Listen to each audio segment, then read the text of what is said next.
የድንግል ማርያምን ምስል በወርቅ ሰርተ ነበር። አዎ። ስንት ጨረታ ላይ ስንት ተሸጠ? የዛን ሰዓት 5 ሚሊዮን ብር ተሽጦ ነበር። ዋው!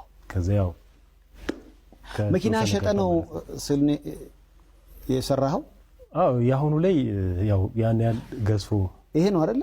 አዎ፣ ይሄ ነው 5 ሚሊዮን ብር የተሸጠው ስል ይሄ ነው። ማን የገዛው? ኢትዮ ኢስታንቡል ባለቤት። ጋሽ ብሬ ባለቤቷ ትግስት ናትና እሷ ናት። ያው ባለቤቷ ማለት ይቻላል እሷ ነበር። ከአሜሪካ ደውላ ነውና አላስቻላትም። በጣም ወዳጇ ናትና እንደው ይሄ ስለ አያልፈኝም ስትል ያው ከዛ ውጪ ብዙ ሰዎች ልግዛ ብለው የጠየቁኝ ሰዎች ነበሩ። ግን ሲጠይቁኝ ነው በጨረታ ነው መሆኑ ይፈልግ ሁሉም ሰው ለበረከቱ እንዲሳተፍ ስለምፈልግ አንድ ሰው ብቻ ልግዛው ካለ አይሆንም አልኳት።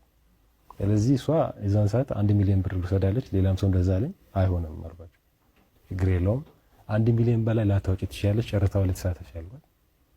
እስከ 1.5 እሷ ወጣች። የሌሎቹ ደግሞ ይሄ ማዳበሪያ ምናምን የሚባለው ነገር ተጠማመረና ስዕሉን እሷ አሸነፈች ማለት ነው። በ1.6 ውስጥ 3.2 ተሸጠ ማለት ነው። ዋው! አሁን እዚህ ስዕል ላይ የወርቁ ፓርቲ የትኛው ነው ማለት? ጸዳሉ ማለት ሙሉ ለሙሉ ጸዳል። ይሄ ክቡ አለ አይደለ? ጸዳሉ እሱ ሙሉውን ወርቅ ነው። ሙሉ ለሙሉ ወርቅ፣ እውነተኛ ወርቅ ነው የተጠቀምኩት። ዋው!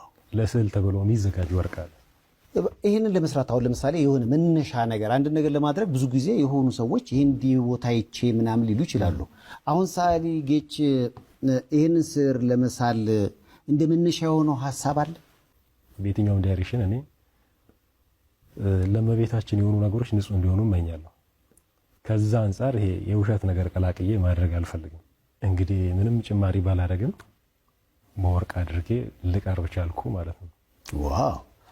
መኪናህን ያሸጠ የወርቁ ግዢ ነው ወይንስ ሌላ ምክንያት ነው? ኖርማሊ ምንድነው ሊያሸጥ ይችላል። እኔ አሁን ብዙ ጊዜ መኪናው ተራ ነገር ነው፣ ቁስ ነው፣ ያልፋልና ከዛም በላይ ለሷ ይገባታል። ያው እኔ ህይወቴንም እስከ መስጠት ደረጃ ነው ማስበው። ማለት ትኬት የለውም።